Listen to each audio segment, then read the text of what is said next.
새벽에는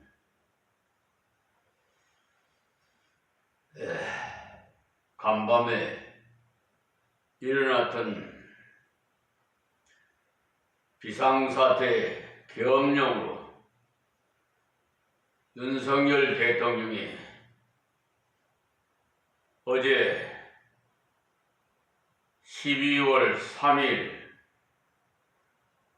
밤 10시 23분에 담화문을 통해서 용산 대통령실에서 계엄령 선포를 해서 뭐 6시간 만에 뭐가 마무리가 됐다고 하는데, 구체적으로 자세한 것은 대한민국 국민이라면 뉴스를 통해서 알아보시고요. 저는 하나님의 말씀은 마태복음 6장 16절 말씀부터 강해 설교로 여러분에게 말씀드리겠습니다. 어제 6장 16절 말씀이 금식할 때 너희는 외식하는 자들과 같이 슬픈 기색을 내지 말라고 말씀하셨습니다. 그런데 보통 보면은 이렇게 금식을 자주 하시는 분들은 오히려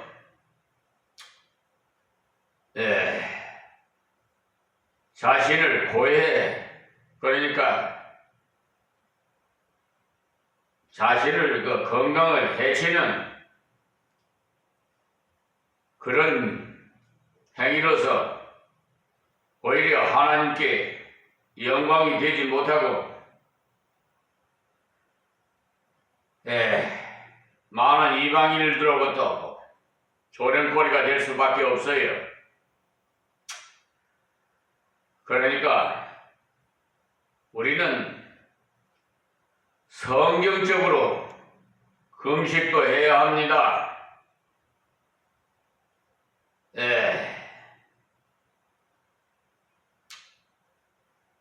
그러기 위해서는 개혁자 칼빈 같은 분은 더 많은 성경을 효과적으로 공부하기 위해서 하루에 일식을 단행했다는 기록을 봤는데, 확실히 도움이 상당히 될 것으로 압니다만, 밥을 실컷 먹고 공부하려면 정신이 혼미해져 가지고 절대로 공부가 잘 안 되는 것이 생리학적으로도 근거가 있는 것이죠. 그래서 식사 후에 졸음이 오는 것 여러분 느꼈을 것입니다.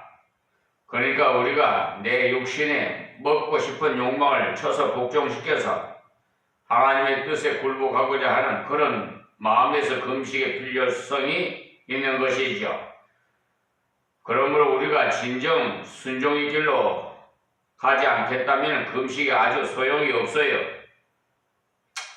그래서 이 금식을 가지고 인간의 칭찬을 기대한다고 하면 그 목적이 벌써 잘못된 어리석은 짓이라는 말입니다.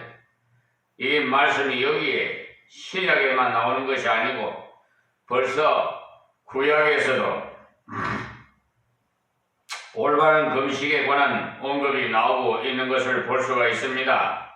사실 유대인에게 있어서 하나님께서 정식으로 제정하신 금식일은 1년에 단 한 번인 유대 달력으로 7월 10일에 대속죄일인 그날 하루만을 금식하도록 명하셨어요.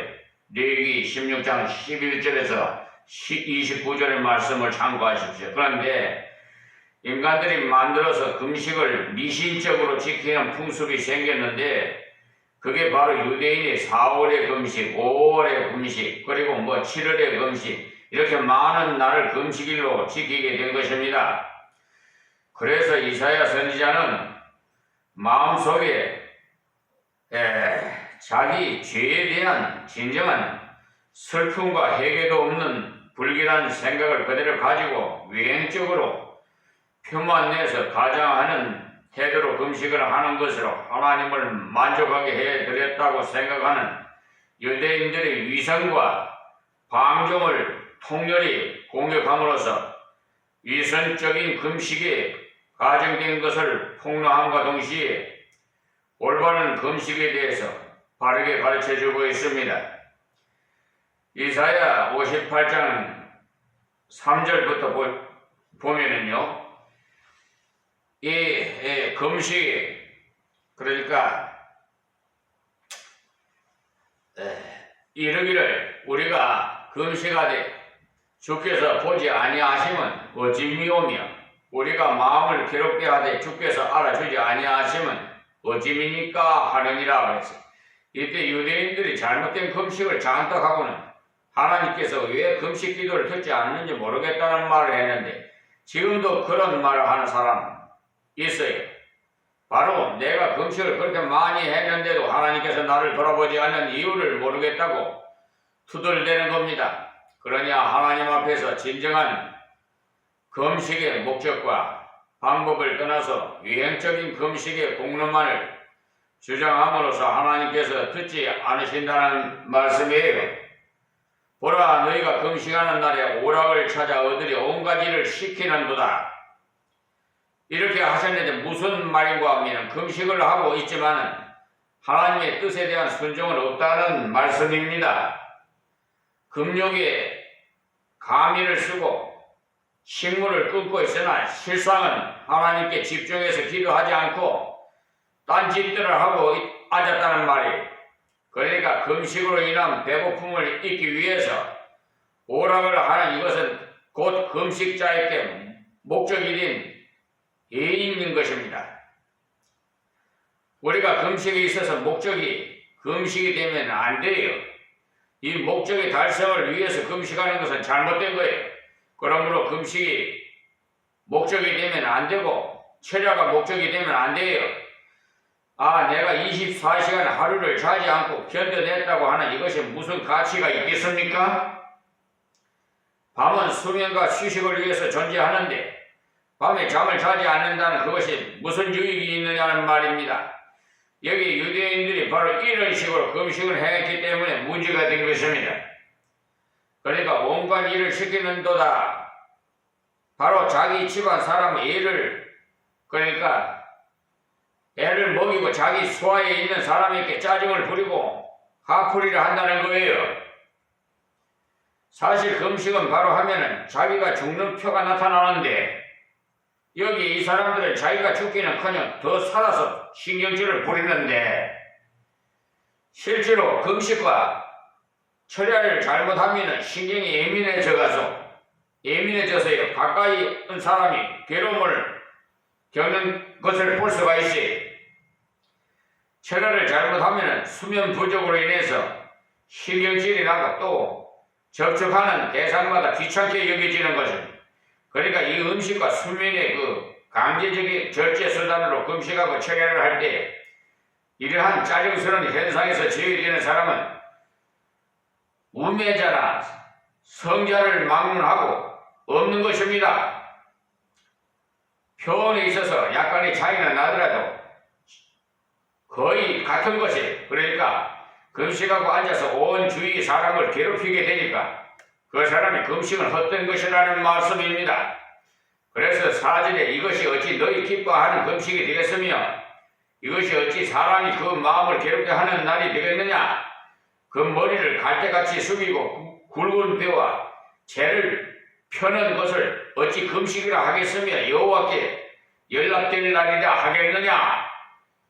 그러니까 하나님께 그러한 태도로서 금식하는 것이 참으로 낮아지기 위해서 하는 것이 아니라는 말씀이, 형식적으로 머리를 갈대같이 푹 숙이고 유대인들이 특히 슬퍼할 때 머리를 재를 덮어 쓰고 굵은 배를 입고 앉아서 있는데 일련의 행위들이 다 있어도 하나님 앞에 소용이 없는 짓이라는 말씀이, 그래서 참 금식에 관해서 말씀하시기를 6절에 나의 기뻐하는 금식은 무엇이고 하니까 흉하게 결박을 풀어주며라고 했어요. 자기 악한 일을 행하던 것을 벗어버리라는 것입니다. 그리고 멍이 줄을 그러니까 끌려주면 고통을 받는 사람을 돌아보아서 묶어있는 문제에서 풀어주라는 말이에요. 압제당하는 자를 자유케 하며 모든 멍에를 꺾는 것이 아니겠느냐. 그리고 또 줄인 자에게 네 식물을 나눠주며 유리하는 빈민을 네 집에 들이며 벗은 자를 보면 입히며 또 네 권력을 피하여 스스로 숨지 아니하는 것이 아니겠느냐라고 했지. 그러니 권력 친척이 도움을 청해서 올 때 피하여 숨지 말고 도와줄 줄 아는 자가 되어야 한다는 말씀이에요. 그리하면 네 빛이 아침같이 비칠 것이며 네 치료가 급속할 것이며 네 의가 네 앞에 행하고 여호와의 영광이 네 뒤에 호위하리니 네가 부를 때에는 나 여호와가 응답하겠고 네가 부르질 때에는 말하기를 내가 여기 있다 하리라고 이사야 58장 3절에서 9절의 말씀을 드렸습니다. 여기 기록된 대로 참다운 금식은 바로 하나님의 뜻을 순종하기 위한 금식이고, 그리고 자기를 죽이기 위한 금식이고, 나아가서 형제를 돌보는 사랑의 실천을 위한 금식이어야 한다는 말씀이에요. 우리가 사실 자기를 죽이지 않고는 형제를 도와주는 사람의 실천을 할 수가 없어요. 바로 이와 같은 목적에서 하는 진정한 금식이야말로 유익함으로써 금식을 절대 반대하는 것은 아닙니다. 단지 금식을 위한 금식은 결코 하지 말라는 것이, 우리가 항상 문제가 되는 것은 사람이 하나님보다 훨씬 더 앞장서려고 하는데 문제가 있어요. 본문으로 돌아가서 17절 말씀 보겠습니다. 너는 금식할 때 머리에 기름을 바르고 얼굴을 씻으라. 이 말씀은 무슨 특별한 화장을 실시하라는 말이 아니고요. 평상시와 차이가 나지 않게 몸을 단정히 하고 자기의 그 금식을 값싸게 노출시키지 말라는 말이. 그러니까 이 말씀은 바로 파악한다면 하나님께서 40일이나 50일 동안을 금식 시간으로 정하시지 않았다는 사실을 알 수가 있고, 이것은 순전히 인간의 작품인 것을 알 수가 있어요. 왜냐하면 만일 40일을 금식하면서 우리가 탈진한 상태에 이르러서 어떻게 머리에 기름을 바르고 얼굴을 씻을 기력이 있겠습니까, 여러분? 그렇다면 예수님께서 이 말씀을 절대 할 리가 만무하지. 오히려 40일 금식하려면 수정되는 사람이 한 사람 있어야 할 겁니다. 그러니까 40일 금식이나 50일 금식이 아무런 의미가 없어요. 저와 같은 동료 목사님이 다니는 교회가 심한 신비주의 경향이 있어서 이 신비주의를 한번 꺾어볼 양으로 산에 올라가서 금식을 40일 강행하고 내려왔는데도 아무런 효과를 보지 못하고 결국 교회를 떠나게 된 것입니다. 그래서 한번 만났을 땐 농담 삼아서 40일 금식한 기분이 어떠느냐고 물어봤더니 현실이 완전히 역전되는 그런 굉장한 이변이 일어날 줄로 기대했으나 기대와는 완전히 다르게 그대로 가시가 존재해 있고 그대로 현실이 변하지 않더라고 고백하는 것을 들었습니다. 그러므로 하나님 앞에서 진실한 금식이 아닌 경우에는 앞에서 이사야 58장에 말씀대로 그런 잘못된 금식을 누가 들어주겠느냐고 말씀했듯이 아무런 해결책이 주어지지 않아요. 그러나 올바른 순종의 금식은요, 네 빛이 아침같이 비칠 것이며 네 치료가 급속할 것이며라고 말씀하셨지 않습니까? 그러니까 여기 예수님께서 머리에 기름을 바르고 얼굴을 씻으라고 말씀하시는 것은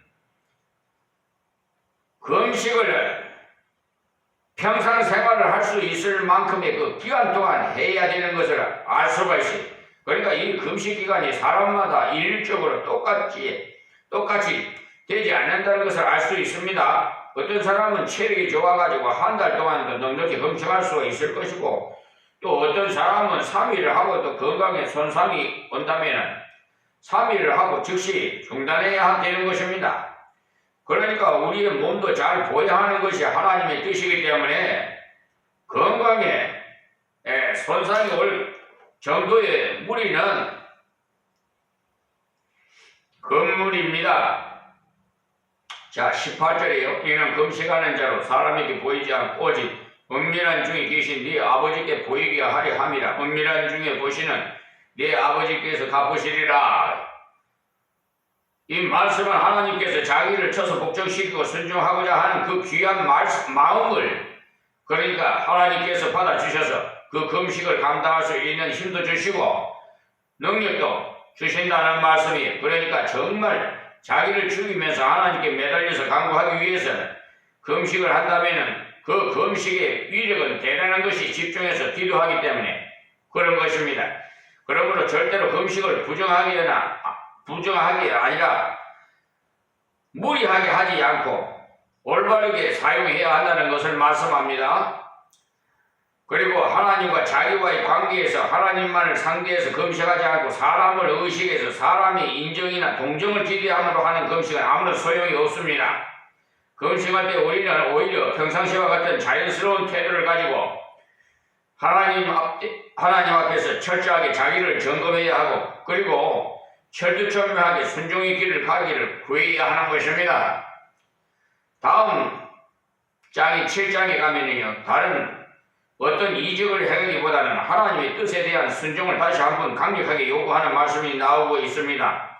나더러 주여 주여 하는 자마다 천국에 다 들어갈 것이 아니요 다만 하늘에 계신 내 아버지의 뜻대로 행하는 자로야 들어가리라고, 이렇게 아주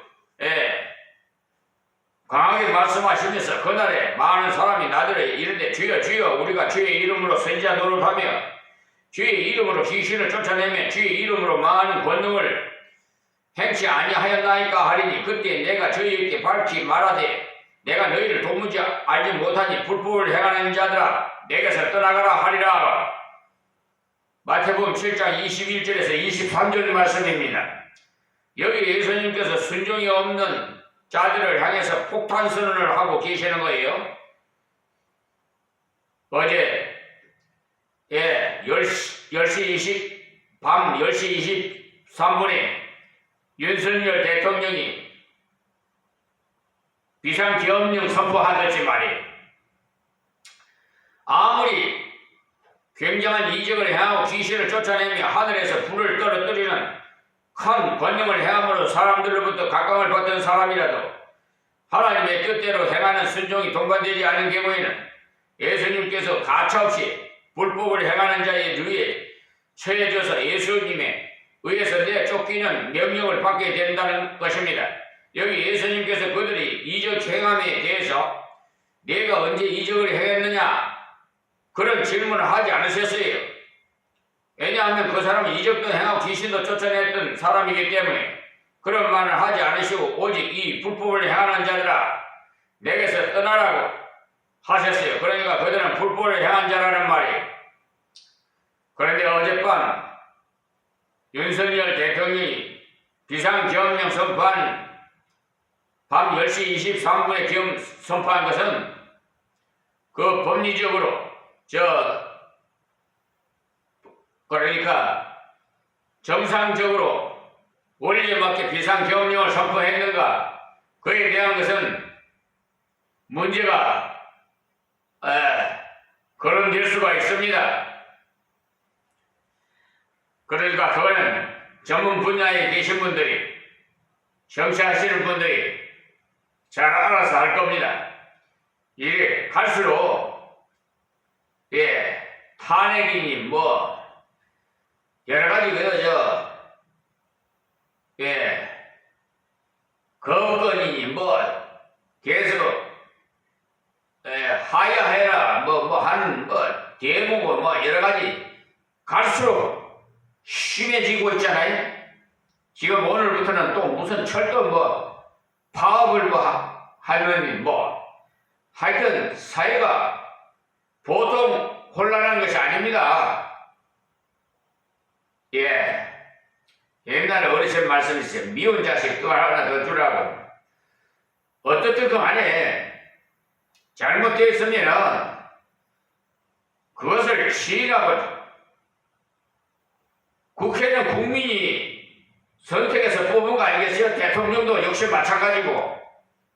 그러면 국민의 의사를 존중해서 국회에서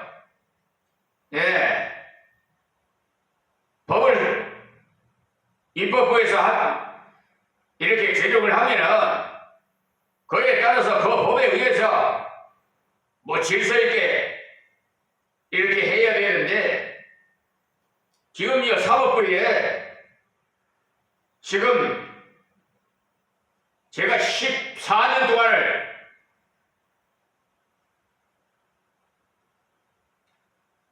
저 법원과 경찰청 뭐 공수처 할 것 없이 관계돼서 제가 참석해서 보는데요. 지금 아주 불의한 판검사들, 법관들이 아주 요지부동이에요. 아주 그냥 권력을 국민으로부터 받은 권력을 말이에요.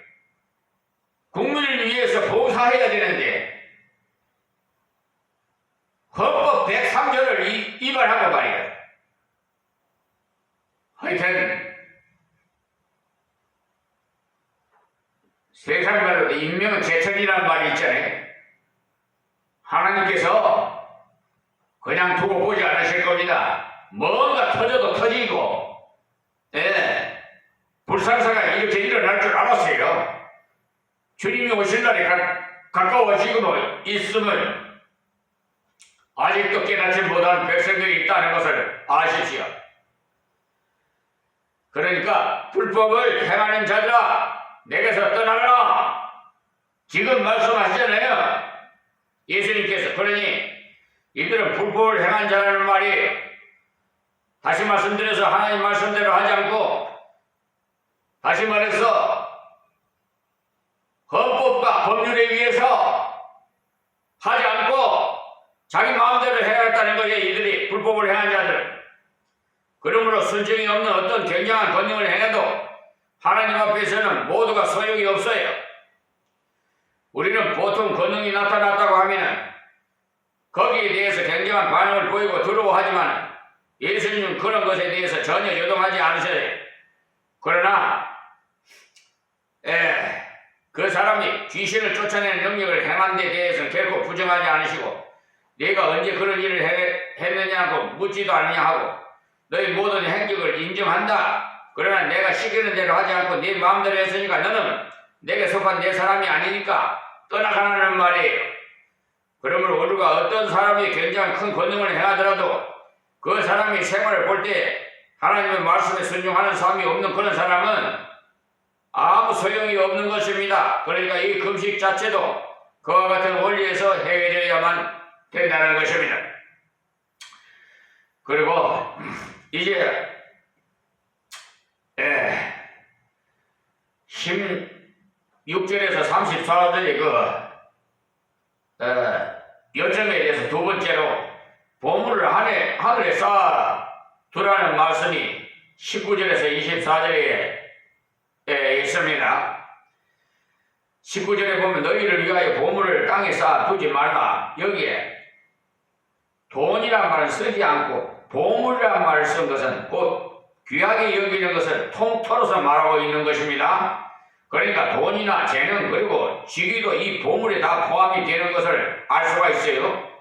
그러니까 보물을 땅에 쌓지 말아야 되는 이유는 바로 거기는 좀과 도둑이 해하며 도적이 구멍을 뚫고 도적질 하느니라. 그러니까 아무리 굉장한 가치를 지니는 물건이라도 거기에 좀이 먹어버릴 경우에 그 가치는 완전히 없어지고 그리고 또 동록 역시도 확 쓸어 놓으면 아무 소용이 없는 것입니다. 그러므로 20절에 오직 너희를 위하여 보물을 하늘에 쌓아두라. 저기는 좀이나 동록이 행하지 못하며 도적이 구멍을 뚫지도 못하고 도적지도 못하느니라. 여기에 보물을 하늘에 쌓아두라고 했습니다. 이 말씀은 보물을 하나님의 뜻에 합하도록 사용하라는 말씀이에요. 그러니까 재산을 전부 다 팔아서 교회에 갖다 바치라는 그런 말이 아닙니다. 이 말씀은 하나님께서 원하시는 곳에 보물을 바르게 사용하라 이 말씀이에요. 거기에는 헌금 드리는 것도 구제하는 것도 물질을 사용하는 그래 모든 하나님의 영광을 위해서 사업에 투자하는 것도 다 포함이 되어 있어요.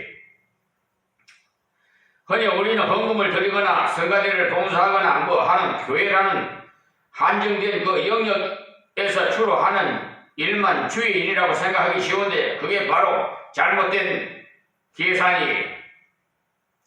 우리 주부가 가정에서 활동하는 가사노동 전체가 진정 그것을 주의 이름으로 감당할 경우에는 당연히 그것은 하나님의 일로서 우리는 최선을 다함으로 하나님의 영광을 목적으로 하고 바로 행해야 하는 것입니다. 그래서 그리스도인의 가정 청소를 게을리해서 각종 해충이 들끓는 불결한 모습을 드러낸다면 양식 있는 사람을 보고 다 불쾌감을 느끼면서 교회는 열심히 다녀도 집안은 마구간과 다를 바가 없구나 하고는 조롱을 하게 될 때 하나님의 그 영광이 가려지지 않겠어요?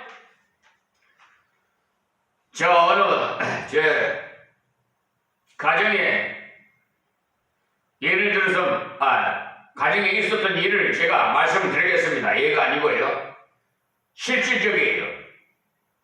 얼마나 게을렀던지 주부가 근데 예수는 믿어서 교회를 시간이 돼가지고 막 부랴부랴 나오는 출석을 하는데요. 그 가정에 형편없어요. 설거지도 안 하고 막 불결하게. 그러니까 남편이 아내 하는 일을 보고 어떻게 예수를 믿겠습니까? 좀 일찍 일어나가고 청소도 좀 정리정돈도 하고 식사도 제대로 좀 예배 시간 맞춰가지고 말이야 미리 좀 식사도 하고 설거지도 좀 깨끗이 청결하고 그러고 교회 가면은 남편이 보고는 역시 예수 믿는 사람 아내가 정말 다르기는 다르구나. 나도 예수를 믿어야 되겠다는 생각이 자원에서 생기게요. 저희 부친이 그 문중 일을 하셨어요. 예전에 그 시제를 10월달에 드리잖아요. 참 예전에는 조상들이 시제를 지내면 5대 이상 시제를 지냅니다. 한 날을 잡아가지고요. 하는데 그때 뭐 떡을 나눠 먹고 또 우리 어렸을 때 뭐 떡을 얻어 먹으러 그냥 나눠주고 가고 이랬는데요. 그런 문중 일을 하신 부친께서 나한테는 예수 믿으라 하지 마라. 제가 뭐라고 그랬습니까? 저는 기도만 합니다. 그랬어요. 그랬던 분이 하나님께서 그 육신의 부친의 발가락에 치눈 같은 것이 생겨서 하도 그 병원에 갔더니 큰 병원으로 가라고 그래. 그래서 큰 병원에 가니까 보호자 데려오라 그래. 그래서 나한테 연락이 와서 제가 급히 내려갔어요. 갔더니 악성 피부암 이라나 뭐이다. 그러면서 더 큰 병원을 가라고 그래서 모시고 원자력 병원으로 서울 원자력 병원을 갔잖아요. 원자력 병원에 가서 치료를 받는데 임파선이 다 이래가지고 허벅지까지 다 잘라야 된대. 절단을 해야 된대. 그래서 수술실에 들어가기 전에 하나님께 간절히 기도했죠. 아버지, 최소한으로 좀 수술해 주십시오. 그렇게 기도를 했더니 발가락 하나 자르고 나왔어요. 그런데도 슬퍼하시더라고요. 그리고 병원에 아파서 이제 이렇게 하니까 사람이 아프면요 마음조차 약해져요. 그러니까 형기간이 많지만은 큰아들이 아니 목사가 하나님의 종이 이렇게 부모님을 그냥 모시러 가서 병원에서 이렇게 하고 또 목사님들이 와서 병원에 가서 다 찾아서 병문안도 하고 기도도 해주고 이러니까 감동을 받아 눈물을 흘리면서 나도 예수 믿으려다 이런 식으로 예수 믿고 천국 가셨어요. 6개월 뭐 사신다 안 그래도 2년이나 사시다 가셨어요. 그리고 우리 막내 동생은 34살 위암이 걸려가지고 한강성심병원에서 형제들 다 모이라 그래가지고 그래 뭐 했더니 형제가 다 불러서 모았지. 개수씨들도 다 와고 그러니까 거기서 그거 다 하나님의 역사더라고요. 주최사가 의술로를 못 고치니까 퇴원시키십시오. 그래서 형제관 중에서 동생이 아유 저 원자력 병원으로 좀 갑시다 그래서 차들을 갖춰가지고 원자력 병원을 갔더니 여기서는 안 받아서 다시 돌아와가지고 일주일 동안만 일반 병실에다 좀 입원해달라고 사정사정하고 와서 관객상에 와서 그냥 하나님 앞에 간절히 기도했죠. 그 전에 그냥 그 복수에다 손을 얹고 간절히 기도했죠. 너 의술로는 못 고친단다. 그러니까 이제 예수님밖에 고칠 수 없어. 그러니까 형님 기도하면은 네가 아멘 해. 그렇게 하고는 기도하고 했더니 눈물을 흘리더라고요. 아멘 해서. 그래서 3일 만에 밥을 먹고 지금도 건강하게 잘 살고 있잖아요. 오늘 여기서 말씀 맺겠습니다. 하나님 고맙고 감사합니다. 아버지 말씀 증거에 싸우니 귀 있는 자는 들어서 복되게 하여 주시옵시고 이 세상이 너무나 혼란스러우니 주여옵소서 마지막 심판을 하시옵소서 예수님의 이름으로 기도합니다. 아멘.